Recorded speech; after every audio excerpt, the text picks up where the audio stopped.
Okay. So yeah.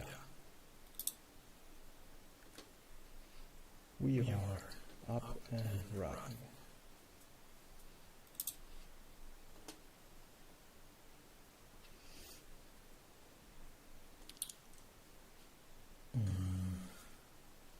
What's up, guys? Yes, so I'm gonna do a quick reaction here. Especially like when you enter the Just to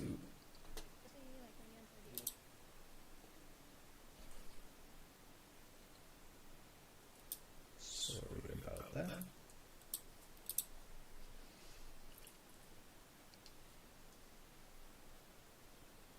Yeah, just gonna do a quick reaction to Tommy G capturing violent fugitives with U.S. Marshals. First and foremost, gotta have a coffee.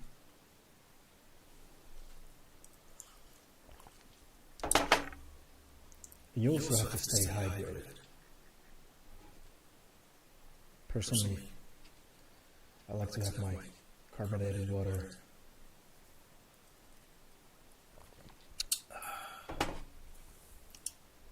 Some good minerals, shit. And on top of that, I really like to stay hydrated. So I'm doing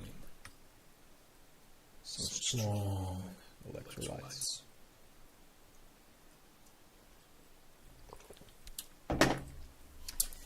You gotta stay up on that. Without further ado, let's start. U.S. Marshals arrest warrant. Kevin, come to the door with your hands up. Do it now. We're gonna move in, so. You got a warrant for your arrest. Set the backpack down, or you're gonna get tased. Our mission is violent fugitives. That's really kind of one of our goals, is to make sure that we're shrinking their world smaller and smaller and smaller. They're doing it already. It's too late. Nope. Watch crossfire, watch crossfire. He's making his way back to the highway. Suspect confirmed. For 3 days, my team and I embedded with the U.S. Marshals Northern Ohio Violent Fugitive Task Force. Their job is to hunt down fugitives wanted for murder, armed robbery, domestic violence, and other serious crimes. In doing so, we witnessed raids that resulted in arrests and others that escalated into high-speed chases, foot pursuits, and full-blown manhunts. So join us today as we take you inside the hunt for some of Ohio's most dangerous outlaws. But first, folks, a quick word from the sponsor of today's episode. First, let me tell you about the sponsor of today's video, AnyDesk. It's basically a way to teleport into any computer at any time using remote access viewing. Picture this, you're on the phone with your grandma and she wants to listen to a Britney Spears song, but she just doesn't know how to open iTunes to do it. Instead of driving all the way to her house to figure it out, you sit in your own house, use your laptop, remote access view into your grandma's computer, boom, Britney Spears is on the speakers right now, boy. Or picture this. Your mom calls you. She's afraid of getting scammed by guys like Punchmade Dev. So you log in, use AnyDesk, and make sure her antivirus software is up to date. Boom, problem solved. So there's a variety of ways that you can use AnyDesk to make your life more convenient. And the cool part about it, it is free for personal use. And if you are a business client, they can pitch you custom pricing solutions. AnyDesk is a company that has partnered with anti-scamming YouTube channels like Jim Browning and Scammer Payback, and they offer this on iOS, Mac, Android, all the normal platforms. So if this sounds like it could help your life, click the link in my pinned comments and get started on your journey.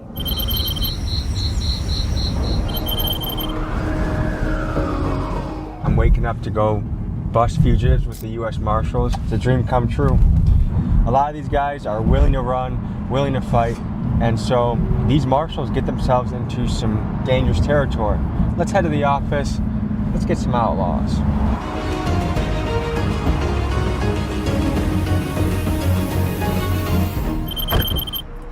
Top of the morning to you. How are you? Good to meet you. Josh. I'm Tommy. What's up, Tommy? Thanks for having us, man. How are you? Good, how you doing? Doing good. What do we got cooking? Handful of things brewing. Hopefully none of these guys are on your list. Nope.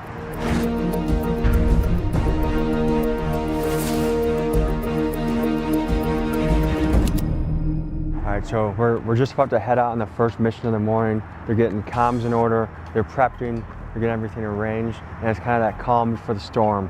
And you can tell that we're gonna be in a nice fleet heading towards whoever the first suspect is. And I just gotta say, so far, my money's on these guys. I'm just trying to picture the mindset of someone on the run. How are they moving? How are they operating? Like, it's not an easy life at all. Like, do you have a house to live at? Because they're probably getting hit immediately by law enforcement. There's a lot of logistical issues of being on the run. Just see how this all pans out. So you might be wondering who all is assembled here and how the U.S. Marshals operate. Here's how it works. In each task force, there are only a small handful of actual U.S. Marshals. The rest of the team are regional police that have been deputized by the Marshal Service and therefore given the authority of a U.S. Marshal while on duty for these raids. Within this group are Cleveland and Akron officers that are familiar with these neighborhoods and backed by informant networks that help provide the latest intelligence on these fugitives. They're also joined here by suburban and rural officers who bring additional muscle to the operation.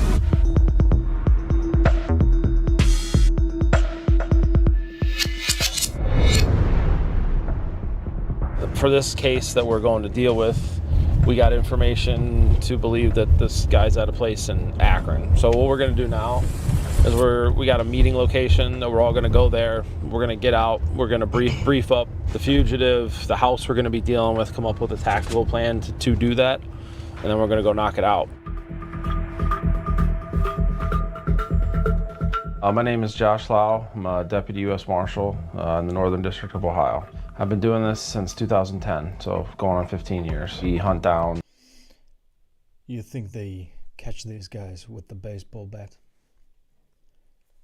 That's what I would do. Fuck a stun gun, fuck a real gun. I just, like those guys that were in a tree, I would just wait in a tree and then jump on the motherfucker and beat the shit out of him with the baseball bat. That's just me, personal preference. And arrest violent fugitives. Daniel Brown, I'm a Deputy United States Marshal. And how long you been doing this? A little over 5 years. And how would you describe your job? Unique.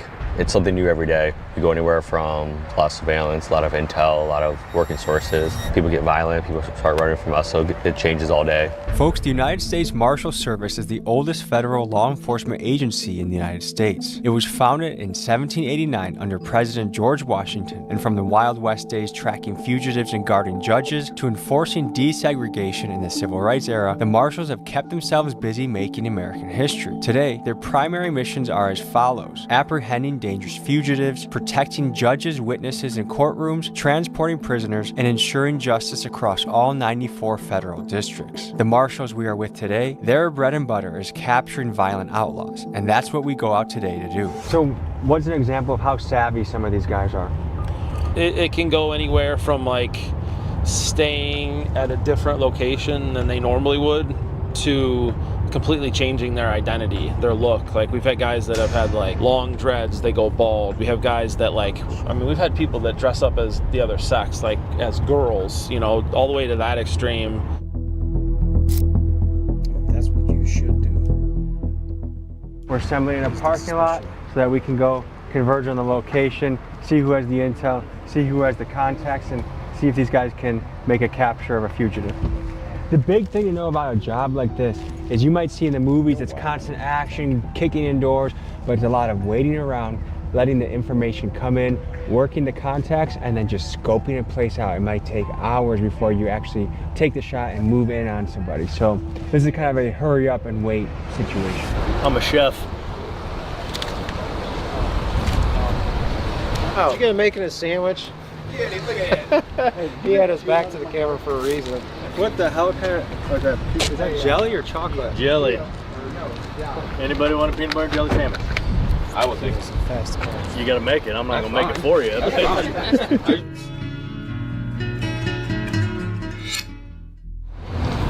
All right, guys, we're going for Mr. Terrell Sparks for dangerous drugs.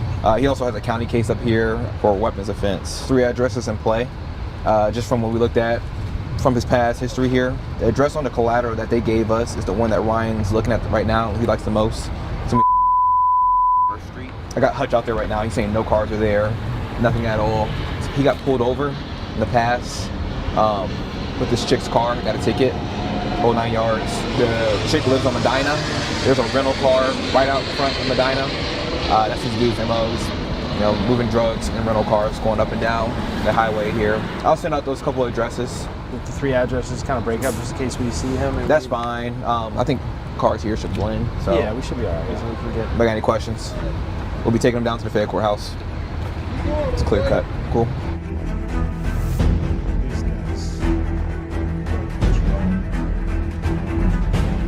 So what's the intel you guys got about this hit?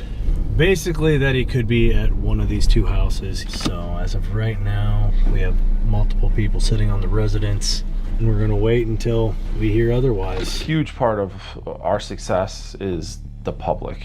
We blast out a fugitive of the week every week. What that does is that generates tips, you know, and we have the ability to pay tipsters for information that they provide. And the other part of that too is it's not always a money thing for people. There's a lot of good people out there just trying to do the right thing. What's he driving? Was that it? Is the car gonna be the here it gray is. Jeep?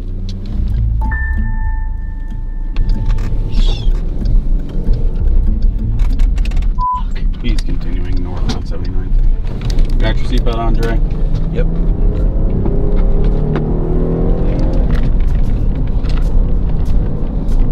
Anybody still on him?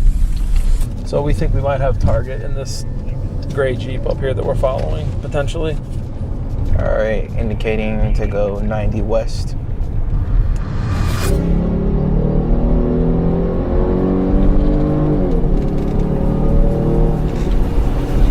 Alright guys, he got off at the Fulton Road, Fulton West 25th Pearl.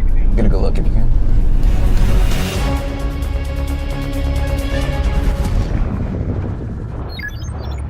Suspect confirmed. Just east on Clark from Fulton. Or West 25th.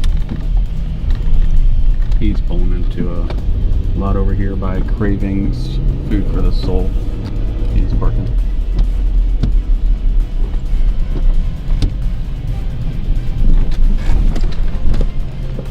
When it's go time, when we're at the point where we think we know where fugitives at, there's a lot of things going through my head. I'm trying to evaluate, like, first and foremost, the safety of, like, my guys and girls that are out there, and then making sure we're paying attention to the safety of the people. There's that element of, man, I hope this person just complies.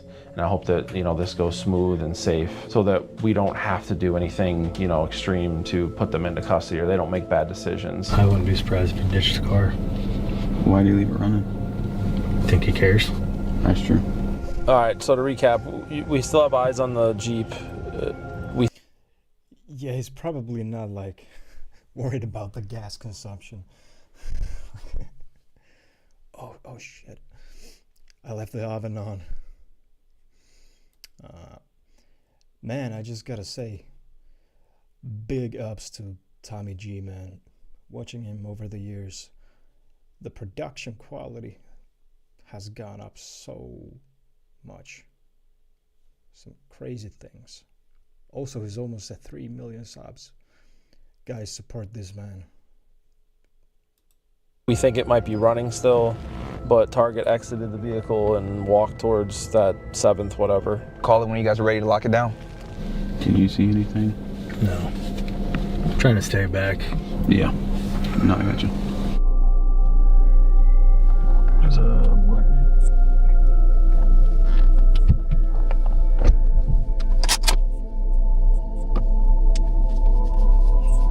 Go. He got in the car, he got in the car, he got in the car. They're doing it already. Too late. Nope. Watch crossfire, watch crossfire. He's making his way back to the highway. He's probably gonna get back to the highway from Valentine. Nope. Get all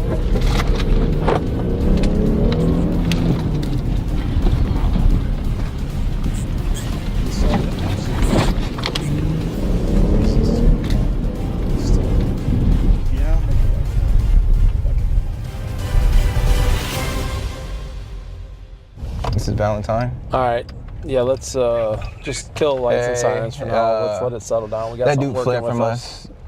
Not sure if he's going back to 71 or where he's gonna be going, but he fled from us. I'll send you a picture of him, of his vehicle. I don't know if you guys got anybody in the area.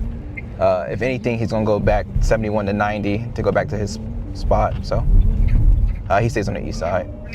All right, thank you. Appreciate it, Matt. Bye-bye. We don't know, guys. We don't know where he's at.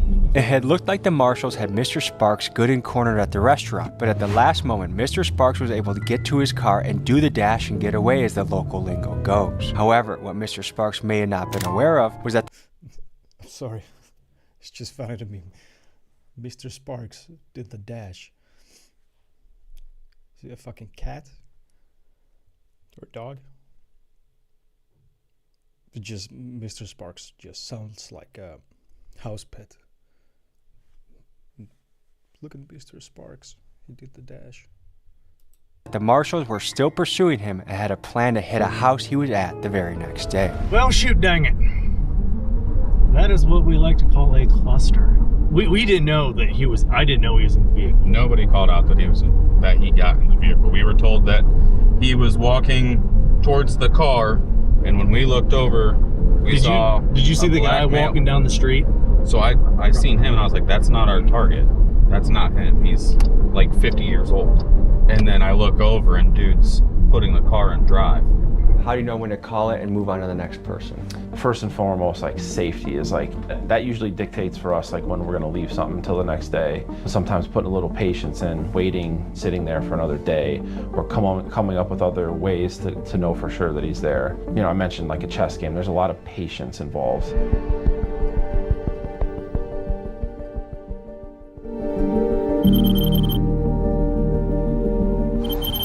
It's morning number 2 of our hunt with the U.S. Marshals, and what I love about this channel is we get to do both sides of the coin. We just hit a piece with Atlanta wanted fugitives, guys wanted for murder, robberies, and now we're on the other side of the coin with the U.S. Marshals, and it looks like we have a lot of busts lined up this morning. I'm excited to see some action, see these guys make a capture, so we'll see what they have cooking when we hit their office in just a couple minutes here.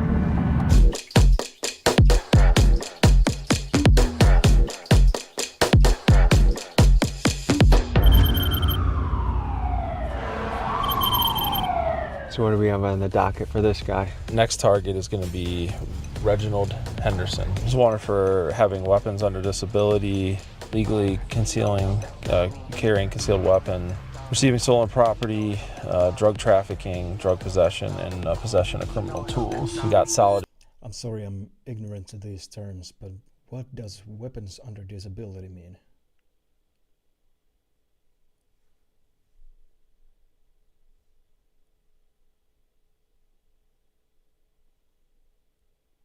Does weapons collect in disability? Very funny joke.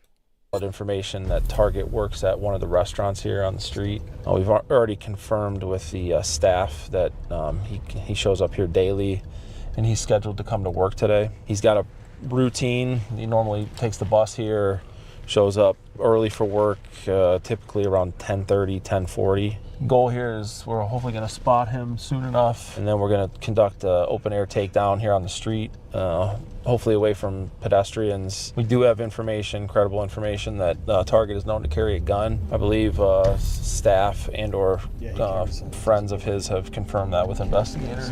It's another one of our guys, that white Ford down the way. Yeah.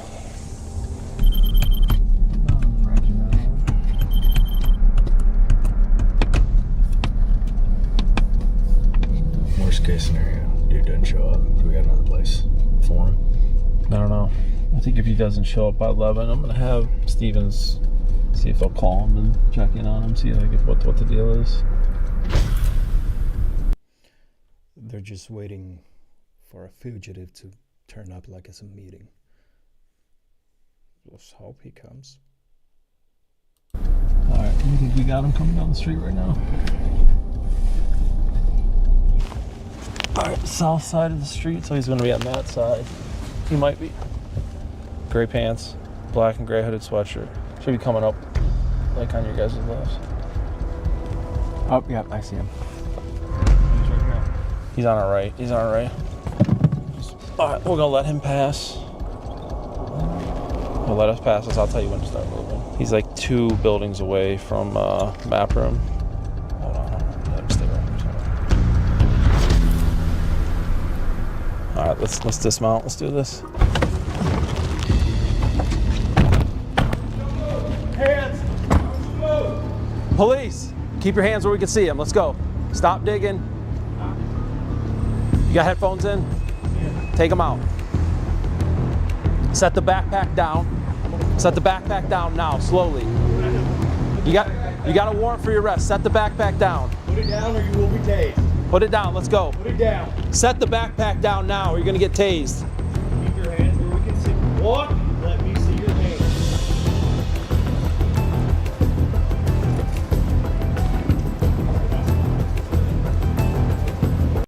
What I do? Sir, you have weapons under disability. What does that mean? I'm sorry guys, I actually have to check what the fuck does that mean. Weapons. Weapons under disability.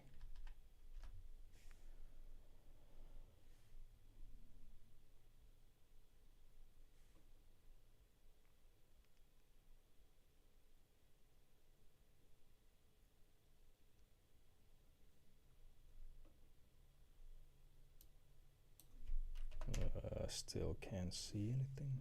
Okay. Weapons under disability refers to a state of federal laws prohibiting certain individuals from possessing firearms, ammunition, or dangerous ordnance due to recognized legal disability, such as being a convicted felon, a fugitive, or adjudicated as mentally incompetent. These laws aim to protect public safety by preventing individuals deemed a potential risk from acquiring weapons. Okay. So, yeah. Straightforward. It just sounds funny. Sorry, it just sounded funny to me. It's not funny. Turn around, face the building. Face the building and walk backwards toward us. They can either surrender peacefully, or sometimes they barricade and hide themselves in whatever structure that we're dealing with, whether it's a house or apartment. And sometimes guys run. Hey, look, I'm gonna tase you in 2 seconds. Stop going towards the book bag. Put your hands on top of your head. Put them on top of your head. I'm giving you an order. Put them on top of your head. Put your hands on top of your head or you're gonna get tased. Get in the book bag, You will get it again. You're gonna get tased again if you don't comply. Stop moving your hand. Let's go. I'm throwing. Yeah, why would you not comply? At that point you got 5 guys on you. You got an actual 5 guys on you. Pause. Like pointing tasers and guns at you, and you're still like, what do you imagine you're gonna achieve other than suicide by cop or getting tased? Obviously. Come on. All right, let's go. Go ahead and guys.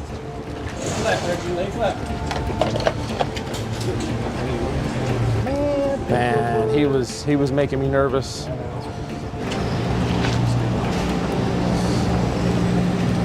Man, we gave you plenty of opportunities. You're messing around playing games. You don't know what you're talking about? Okay. Gave you simple instructions. Put your hands on your head, walk towards us, and you kept walking back towards your book bag. We don't know what you got in the bag. You look like you were trying to run away.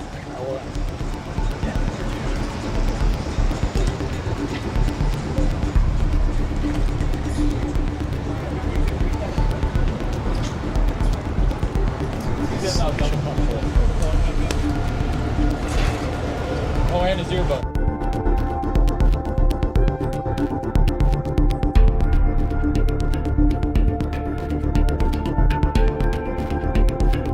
as you guys saw there, he had a decision to make, comply with us. We could tell he was looking for an avenue to either escape. He had the book bag in his hand. He kept giving me looks like he was going to go reach into there. Information we had is that he had a gun potentially, so I didn't know if he was going for a gun. At that time, we got to make a decision. You know, it's either going to be us or him, and I was worried that he was going to be reaching for a gun in his book bag. So we decided to deploy taser, and that was effective, and we were able to put him under arrest. Suspect that we've been looking for a little bit here, it looks like he's wanted for engaging in a pattern of corrupt activity.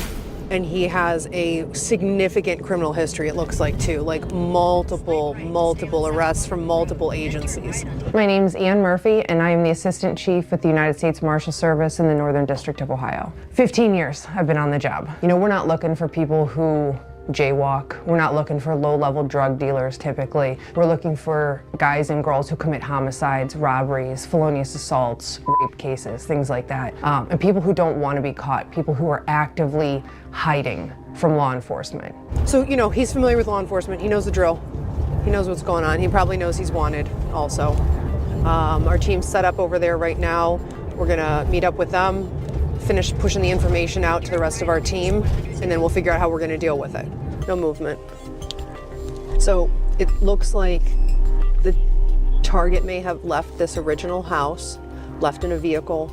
We're able to follow the vehicle for a little while, and it sounds like he may have gotten dropped off at another location, a secondary location. They are interviewing the driver that left the house, and it sounds like that person's being cooperative, so we're gonna try to get as much information you know, through that person. Some days it's great because we, you know, arrest 10 people in a day, and other days it's really difficult because a fugitive who doesn't want to be caught gets away from us. My boss has always said you go from one failure to the next failure to the next failure with enthusiasm, and you keep working, and you keep working, and you keep pushing. The rest of the team is sitting on the 3 side. They've got to go in on the 4 side though, because this is where the mailboxes are, so our eyes are gonna be here. If for some reason somebody jumps out, starts taking off, I'll head forward, you jump out. Okay. Deal? I'll keep the car, and then Billy's right behind us.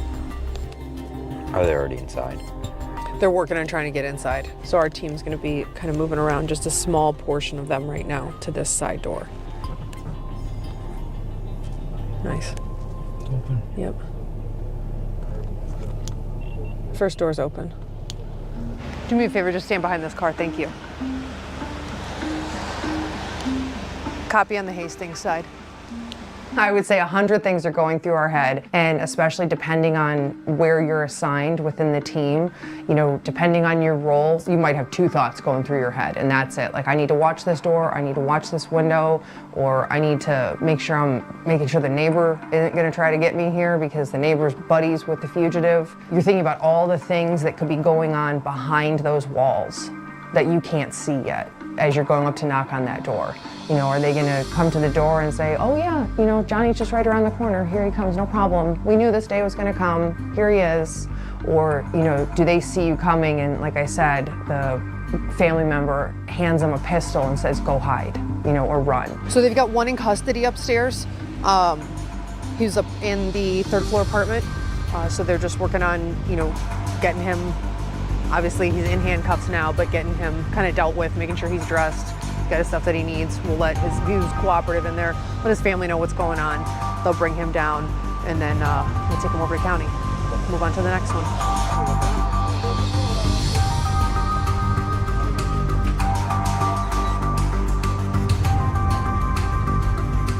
All right, let me go in there and get the terms on my face, bro.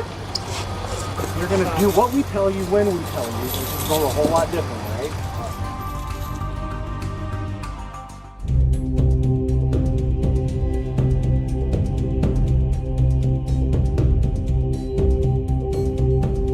We got another time. The target lined up. We just watched him come back to his apartment building. He got out of the vehicle with a female. They got like to-go food that they picked up. They went back inside their apartment. So we're heading there now, waiting for the team to arrive, and then we're gonna go ahead and converge on it. What's this guy wanted for? He's got a narcotics offense. What puts this into the violent category? So narcotics themselves, according to the Marshal Service, is a violent offense, just because everything that comes with it. But he's also got other violent offenses like aggravated robbery. I mean, he's 57 years old, but you never know. He's 6'1", 260 pounds. He has a extensive rap sheet, so you never know what somebody's going to do. Yeah. What he's going to do, and what you got. He's 60.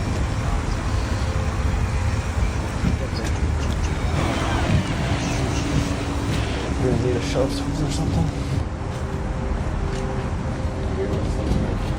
You got a shove through it?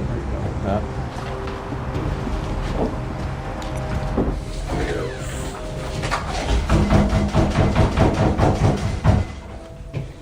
U.S. Marshal's arrest warrant. Kevin, come to the door with your hands up. Do it now. It's the police. Come to the door. Yes, U.S. Marshals. Come out here, Kevin. Where? Kevin, hands up. Do it now. Dan, you got your taser? You got an arrest warrant. Step this way. Step that way. Yeah. Okay, I'm a little scared of that. A lot of the men that we're looking for, they have a significant other. They have a spouse. They have a baby mama or mother of child. They have a girlfriend, a wife. The women in their lives seem to be very important for whether it's providing them a place to stay, putting cars in their name, giving them a place to lay low with. From our experience, we've noticed that women play a big role in either supporting or helping these fugitives. We definitely come in contact with family members, girlfriends, moms, dads and brothers, really anybody who they are willing to help their fugitive family member. Sometimes it's because they feel like this person didn't do it, or what's sometimes terrible is they're the victim sometimes. And then, they end up helping this fugitive that they're the victim of the crime for. The thing is, whether they did or didn't do this crime, there's a warrant issued for their arrest. And it's our job to find them until that warrant is cleared. They fight their case in the court system, and that really doesn't have anything to do with us, especially on the state side. Dan, just let us know if he needs anything, or because if we don't need to deal with this, I'm just gonna leave it alone. How you doing, man? You guys know you stick me, poke me like that, my man. As you can see, some of them go easy, like that one, or some of them go like the last one. We showed up here, we were able to get in, we had good info. This must be super stressful situations for the cops. Of course, they never know what's gonna happen if someone's gonna be violent towards them. Like we saw that guy, he didn't seem like he was giving up before for the restaurant. And for the actual fugitive, I'm sure a lot of them are, like the woman said, bad guys, really true criminals who have a history of doing this or doing crime, all that. But I'm sure that sometimes they're just people who got caught up in something, and they find themselves in a super bad situation, stressed out, not knowing what to do, and it just all snowballs into this moment, and they feel super stressed, what if the cops react wrong to my movements, whatever. Any little hiccup can end terribly. So I really, hats off to these guys. It's a tough job, but I also feel for some of these fugitives. Of course, depending on the situation. If you just fucking chopped up 5 guys or 5 people, then fuck you. But yeah, I don't know. It's a crazy world. Obviously, we knew he lived here. Then we watched him walk in a little bit ago. Team went to the door, knocked.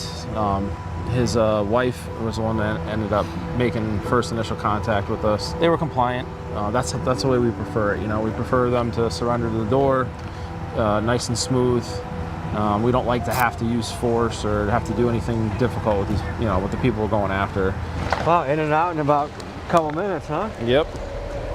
So we're back on Terrell Sparks from yesterday. This is the guy yesterday that we found in the Jeep, and our guys tried to get out on him to arrest him in the parking lot. He ended up getting in his vehicle and getting away. So we're getting ready to set up on a target that we were dealing with yesterday. He got away from us yesterday in an open-air takedown. We found an address where we believe him to be at, which is just right around the corner from here. The difficulty is that this address backs up to woods and it backs up to a railroad track again. So we're trying to work through the tactics of making sure we're set up around the whole house quickly so this guy can't get away from us. So we're gonna get ready to get rolling here.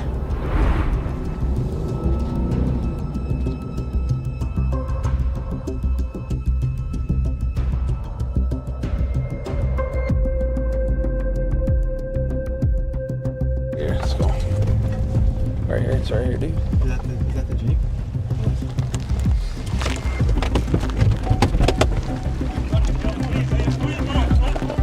Hold the house, though. Still hold the house. Still hold the house.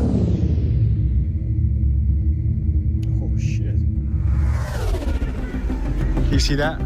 This guy is not Dante, they're running.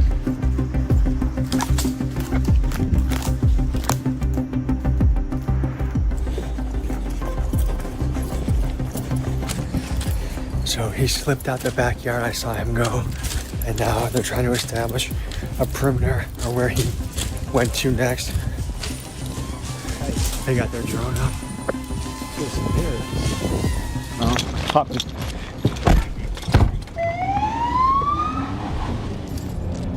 a focused, strong-minded individual. Got a description.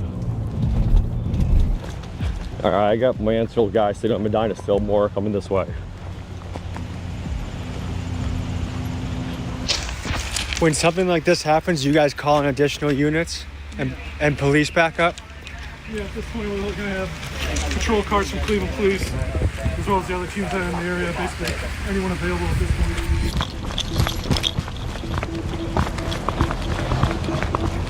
So we just got an update. Someone close by saw him. We're running towards this way.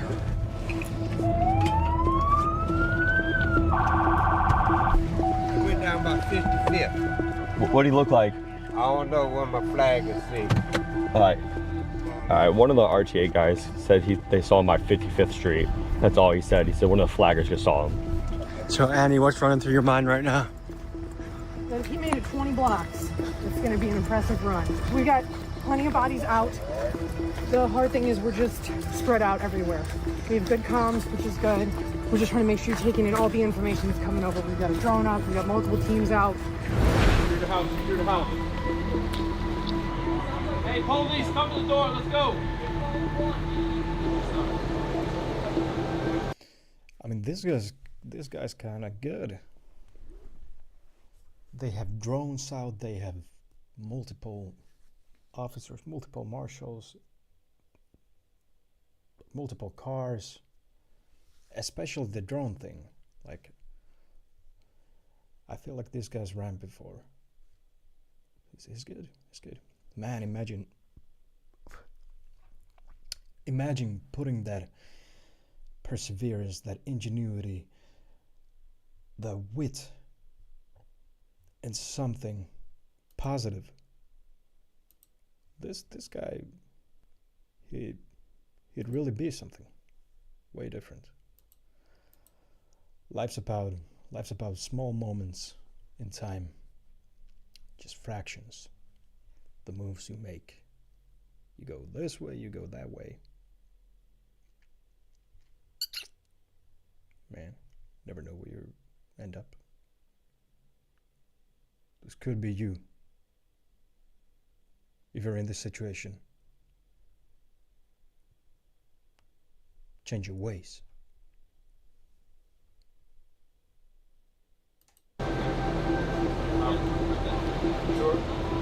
Don't get into this situation. One in custody at the house. Not our initial target. The guy who had a parole violation. Yeah, sounds like that person's still there.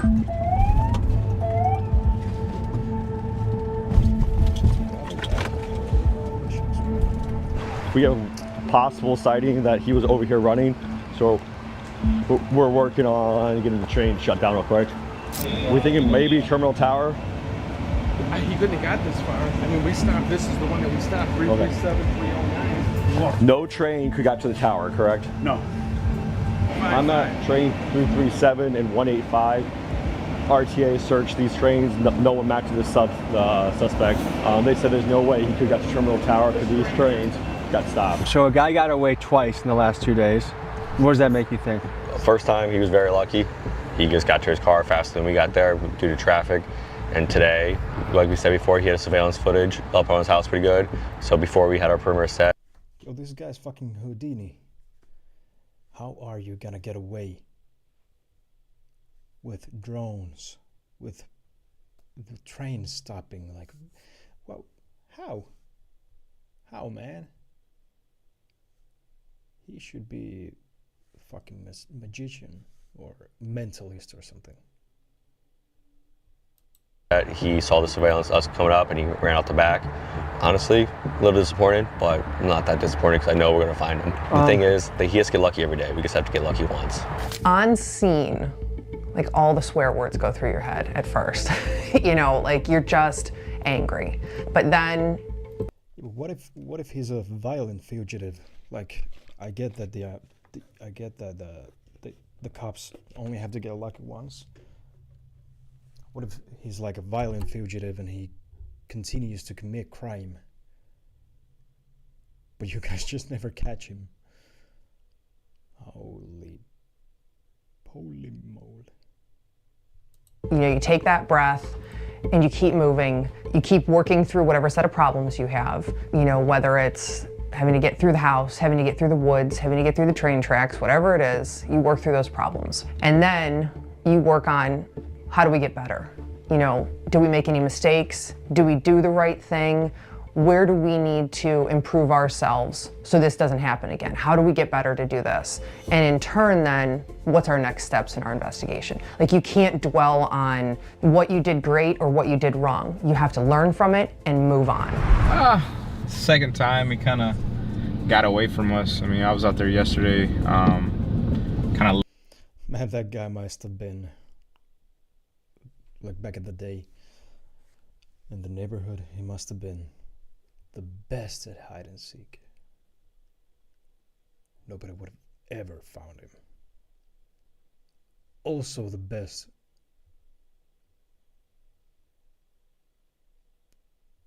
Yeah. Also the best at you're it.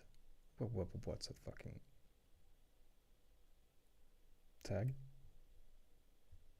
What did I just blank out? Later, we're trying to just, you know, figure things out, and we had another shot at him and took off again. So, you know, it's one of those things where, you know, work or invest, and we'll find him. We always do.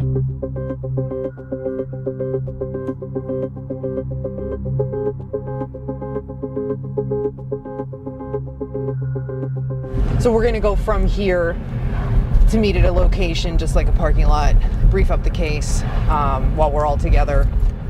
And then the brief location is likely close to our, you know, address, our target address.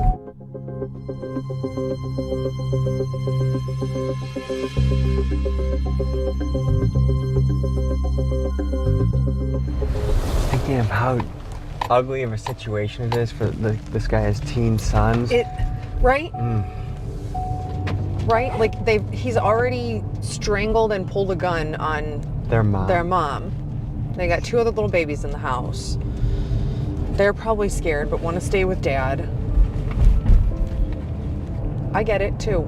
If we arrest this guy, we're taking dad out of the house, and that's also traumatic to the boys. Like, I get that. Yeah, it just feels like these boys are screwed in this situation either way. It's a rough go today. The silver cars are... Mark? Yep. Is that the hot which? across the street over here.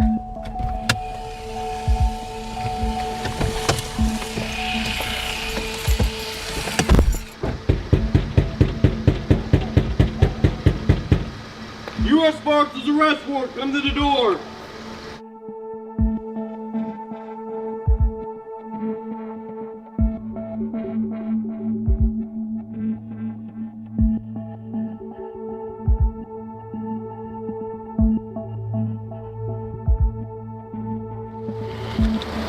We just don't need you barefooted, that's all. I don't want you to step on any glass.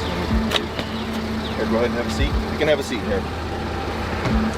Watch your head. Go ahead. Yeah, 1 second. I'll lift you up. You're good. There you go. Can I speak to my son 1 second? Let me get you in here and I'll get him over. Strap him in.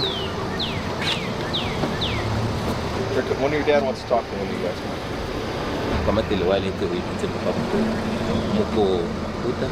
I guess what depresses me about that situation is that, like, by all means, it sounds like that guy belongs in jail for what he did. But he's still taking care of his boys. They're getting to school. He called him, called him an Uber, made sure that, he's got somebody there 100%. And for the next generation, like, you hope those kids are going to turn out okay, but without a dad in the house or a dad that does violent stuff, right? Like, their odds to go into a route that's not productive for them But is high. they're good boys. We were talking about this in the car yesterday, and I want you to kind of speak on this theme that you arrest guys, they'll be in the back seat, and when you get to talking to them, you find them to be actually likable guys in some way. Like, can you talk about the human side of the coin of who you're going after? Yeah, of course. So the reality is everybody we arrest is a human, right? And, humans have good in them. And it's easy to, when you look at what they're charged with, to naturally assume that they're just some terrible person.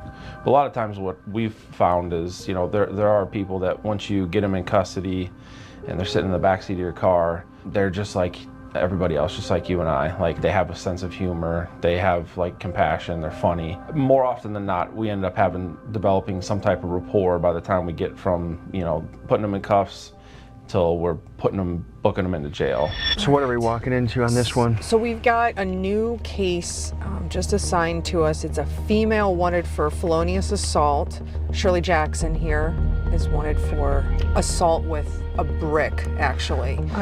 Shirley, you look too nice to be hitting people with bricks. And we're getting the rest of our team in the area here, kind of creeping up, getting everybody a little bit closer, and then we'll go get ready to deal with this house. Do you know how long she's been wanted for?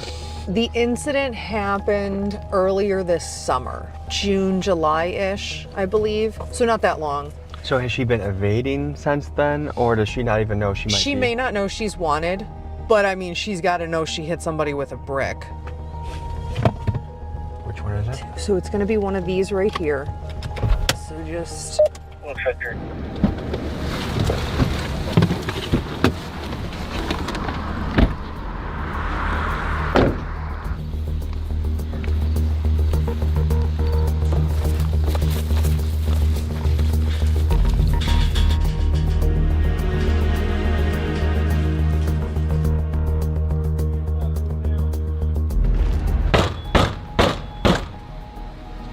U.S. Marshals with an arrest warrant. Occupants of 1664. The one guy was feeling the wall.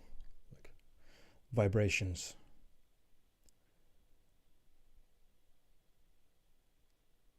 First bedroom. Bathroom. Kitchen.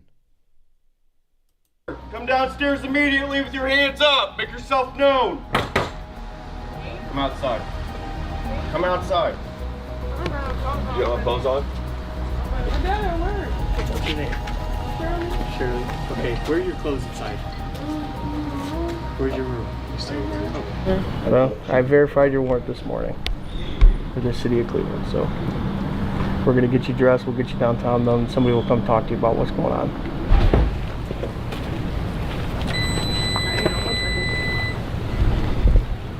Wrap up the scene for us. Yeah, so it was a... Man, I'd be careful if I were those cops. I'd be real careful going into that house. A whole lot of bricks there.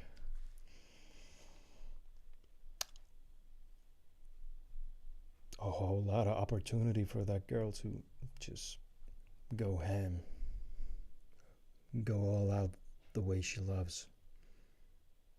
Smooth arrest. The female was at home. She's at home by herself. She was taken into custody. No big deal. She's super cooperative with us. She knew what the charge was about, but she even mentioned, she said she filed charges also from the same incident. So they're filing against each other. That's what it sounds like. So for all we know, it could be he said, she said. And they'll work it out. She'll get an attorney. You know, it's not like she's gonna have to fight this on her own. We made sure we got her family's phone number so she can get a hold of them when she gets into custody. All right, folks, this has been a look into the U.S. Marshals rounding up violent fugitives. And for any division heads around the country watching this, we'd love to come to you next and showcase what you do, your profession. So appreciate you. You bet. Appreciate your boss, Pete. Just a reminder, all the big dogs got to eat. Shirts and sweatshirts are on the site. Grab yours if you like it. We'll see you next week. Peace.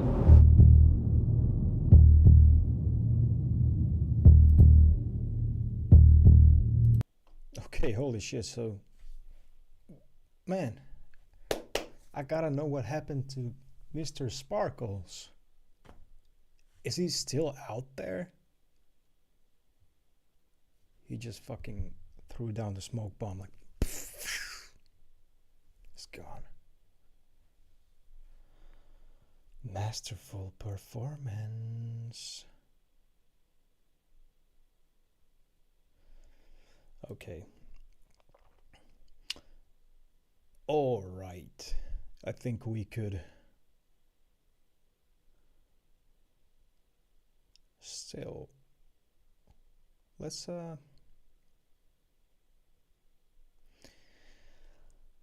do some more, at least one more. We still got some time. Okay, let's go to Spencer Cornelia. The satisfying downfall of Wes Watson started last night. This is a pretty new video. So let's see what's going on with old Wessie. With old Peggy. Our favorite Instagram alpha male, Wes Watson, got into a little incident last night with a couple buddies. Let's check out the clip.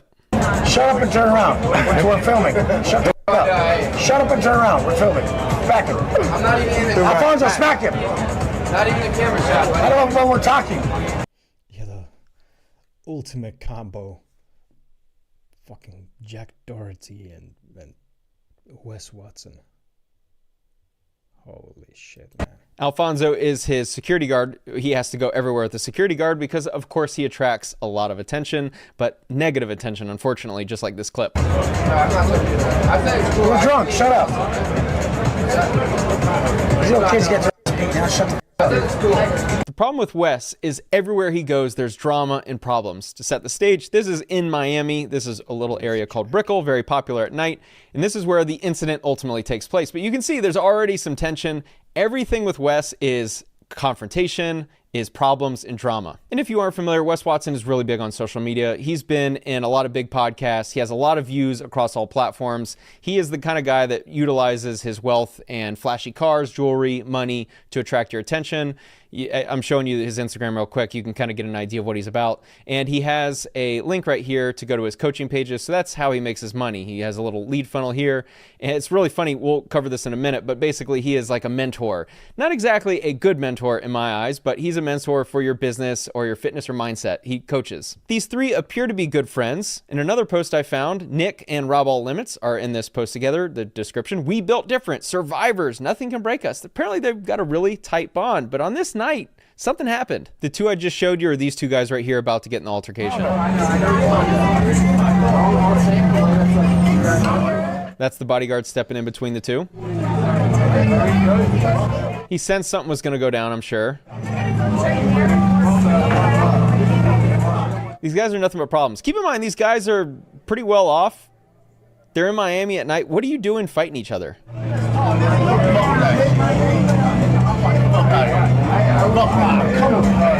Think about what you're talking about. Hey, you guys are on the middle of this stream shit right here. Get the fuck out of the camera. I'll fuck both you guys up. Straight up. Same fucking time, motherfucker. Hey, have some respect, dude. We're doing shit right here, dog. That shit one more time, I swear to God, dude. What the fuck you doing, dude? Take that shit somewhere else, dude.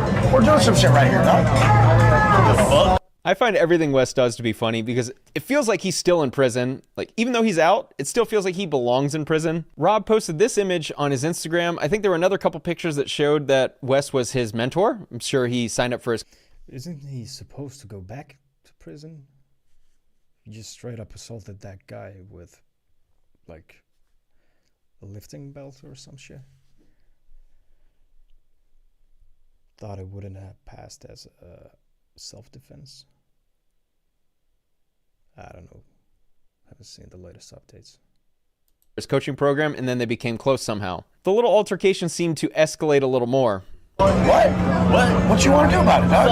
Oh, hey, you want something, dog? Yeah. You do? Okay, let's go. Bring it around the side. What's up there? Oh, yeah. You want to disrespect, motherfucker? These guys are friends, apparently. I've been removed.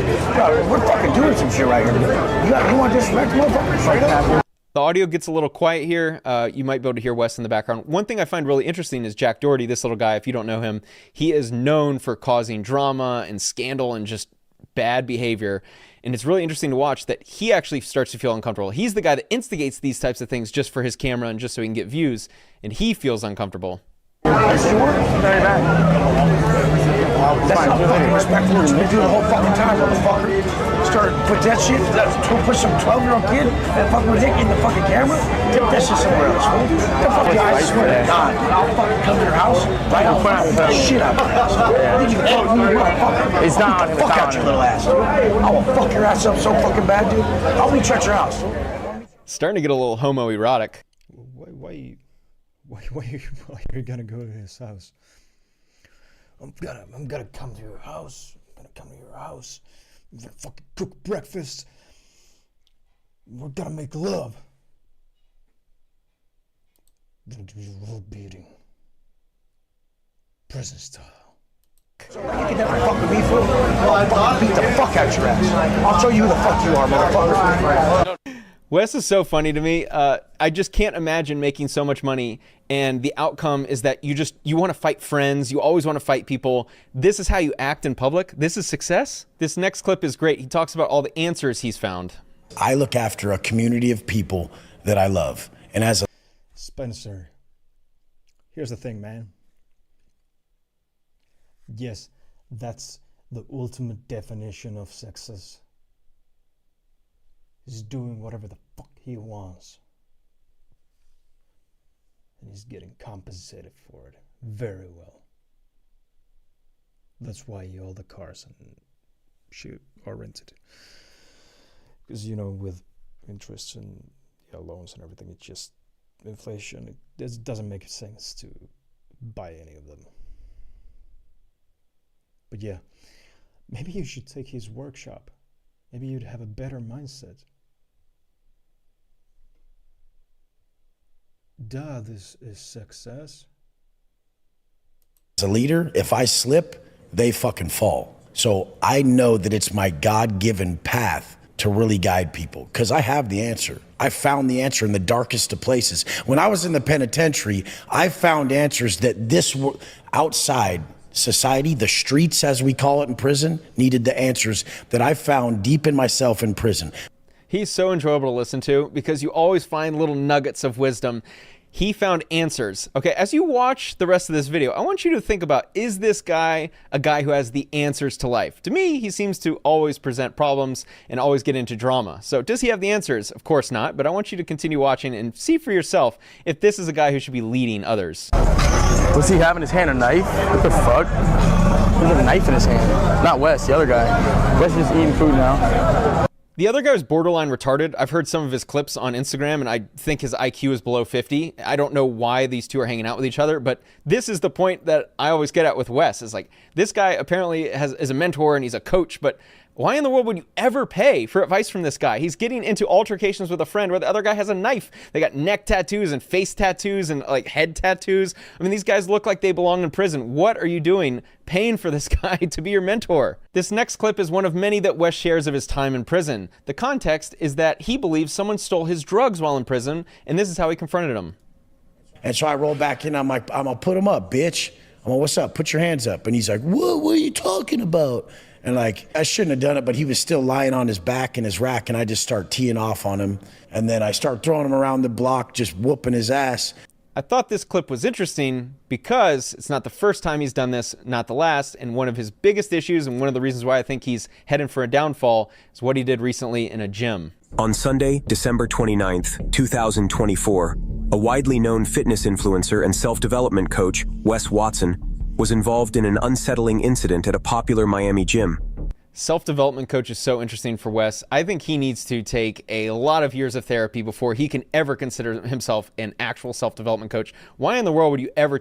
No, Wes just has to take his own course. The ultimate hack is to become a self-development coach and then coach yourself to develop. That's called leveling up exponentially. Holy shit, why didn't I think of that before? On the next stream, I'll reveal my new coaching program. I'll teach you to become a self-help coach, self-development coach that can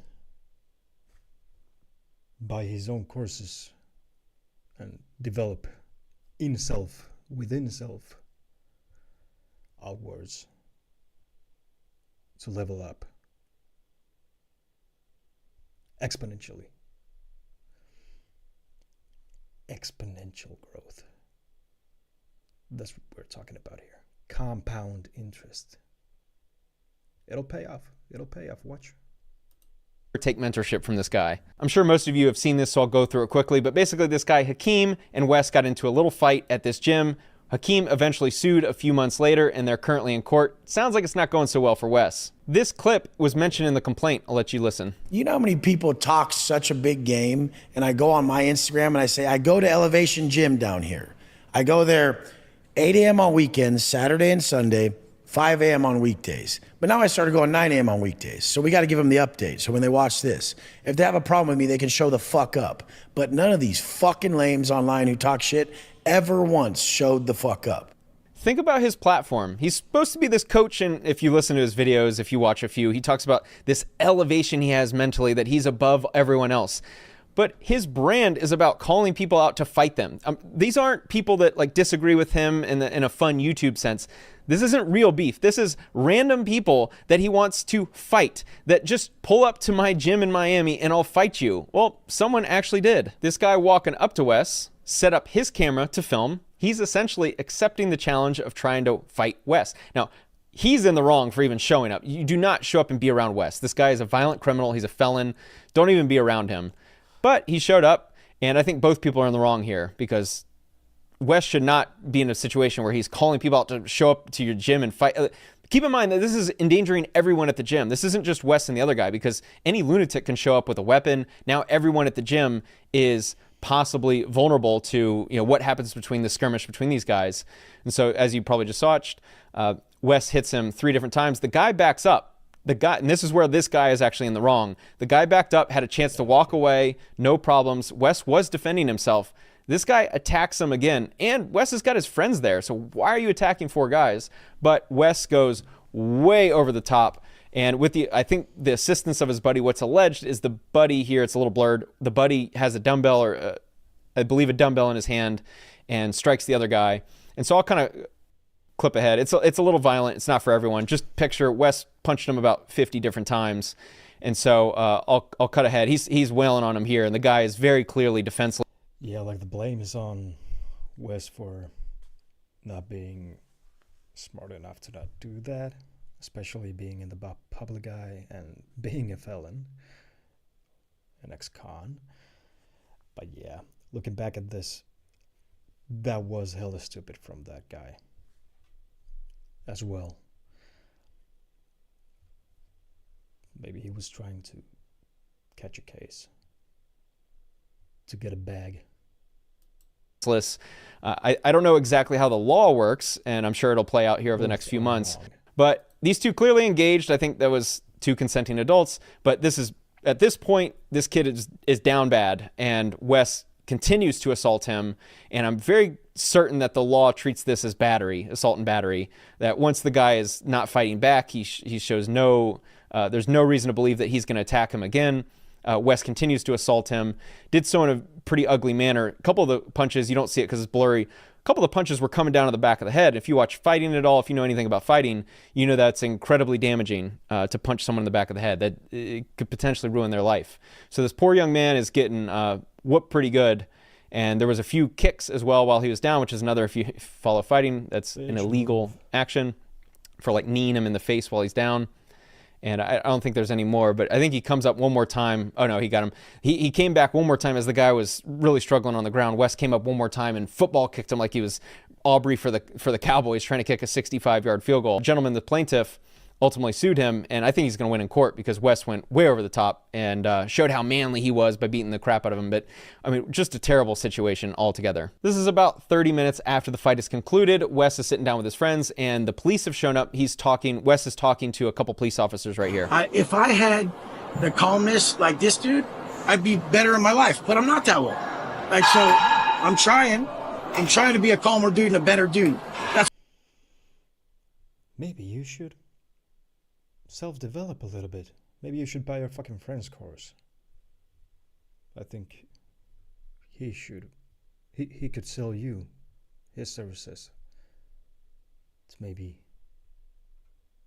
yeah, calm down a bit. Don't do that. Don't just throw everything away after you've already done it before. What is the definition of insanity? That's why I'm here, and I help people for a living. I love that. I always love when people say, I help people for a living. Really? What do you help? You take their money to yell at them. If you watch my other video on Wes Watson, I had some clips of him yelling at his clients. I think it's a terrible use of money to give him money. But I just think it's really funny that this guy is such a pathetic human being that he's probably, I'm guessing, 40 or early 40s, and he's talking about, I'm trying to become a better if I was calmer. Brother, you're 40 years old. You're an adult. At some point, you have to grow and develop into someone that is actually an acceptable human being, an acceptable citizen in our society, which he is not. By the way, I think there's some people, Wes is a perfect example. In a civilized society, there's some people that just should not exist. Wes cannot exist in a civilized society. All he wants to do is fight, beat people up, use weapons to fight the people. He just always wants to engage in conflict. It does not work in a civilized society. Now, I'm not saying he shouldn't exist. I mean, obviously, as long as he's a law-abiding citizen, he deserves freedom. But I'm saying that this guy is nothing but conflict and endangers everyone around him. So funny that he talks about, I'm helping people. What exactly does he help people with? Wes, get on your shit, man. It's time. You're 40 years old. You have no kids, no wife, no family.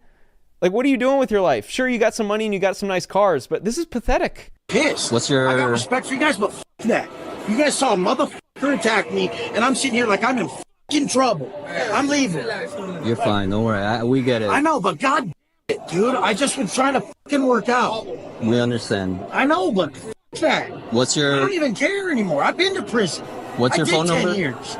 Every single clip on social media is Wes indicating that he's been to prison. But one thing I find fascinating is a lot of people see him as a success. Why? Because on social media, those with a lot of money win. They can show material wealth, flying private jets, driving very nice cars. Cars that I'd love to own one day. Rolls-Royce Cullinan, Rolls-Royce Phantom, beautiful cars. I'd love to fly private. So he has things that some of us aspire to either own or experiences that we'd love to have. But in no way is he successful. I don't look at Wes as a success. I see him as a massive failure. To be 40-something years old, no family, it seems like he has no healthy relationships in his life. He's trying to fight with friends. One of them's grabbing a knife while in public. Like, this is who you want to be? This is who you aspire to be one day? Because the people who follow him aspire to be him. How pathetic. This is the guy Wes beat up. Sorry if it is a little graphic for some of you out there, but he looks pretty rough. Apparently he broke some bones in his face, concussion. He got pretty roughed up. You know, he shouldn't have shown up. I hope this is a lesson for all you guys that some things just stay on the internet, but he got pretty roughed up, man. He was definitely a victim in all this. Dude, if someone's moving still and they've attacked me, I'm going to incapacitate. That was like close to Joanna Jędrzejczyk when she fought Zhang Wei Li. And she had the fucking biggest hematoma I've ever seen in a fight. God damn. But that's some bitch moves. Them to where they're not moving, so they can't shoot me. Have you ever had a gun pulled on you? I have plenty of times. I will defend Wes in the sense that if someone actually showed up, you don't know their intentions. He just showed up and pushed them and said, hey, let's fight. You don't know if the guy has a weapon. In Miami, if you've ever been, just about every dude has a gun on them. And so to defend Wes. But again, like, you invited this. You asked for someone to come roll up on you at the gym. In this setting, you asked for people to come to this setting just for this sole purpose. Just so you could attack them with your boys all together. Still, bitch moves. You don't know what the guy was set to do, especially because he was filming it. He showed up to fight. And so Wes was he's given the right to defend himself. Obviously, he went way too far and eventually wanted to prove how manly he was. But also, I wanted to point out this clip was important because what kind of success does he have if this is his rhetoric? He's talking to cops. Have you ever had a gun pulled on you? I have many times. Why would you want to live this life? Nothing about this is appealing to me. The reason why I don't view Wes as successful is because after prison, he had a chance to go to therapy, to improve his outlook on life and his positive. Nothing about him is positive. Everything is negative and conflict and confrontation. The reason why I think we're seeing the downfall of Wes is because there is no good outcome to this. He's 40-something years old, and everything's about conflict and fighting and violence. There's no positive outcome to it. He has all the money. If you're still doing this with all the money, what happens when the money starts to go away? Which I think will happen here soon, which is unfortunate. Please, please, please stay away from this guy. This guy is very dangerous. Hope you enjoyed the video. Thanks so much for watching. These are normal people who went from nothing to $10,000 to $50,000+ per month. Yeah, right. Okay.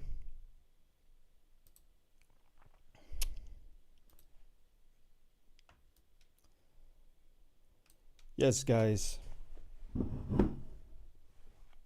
that was it for now, for this session. I'll be back either later today or tomorrow, depending on how everything goes. But for now, I gotta fucking take a heavy piss. So, have a great day.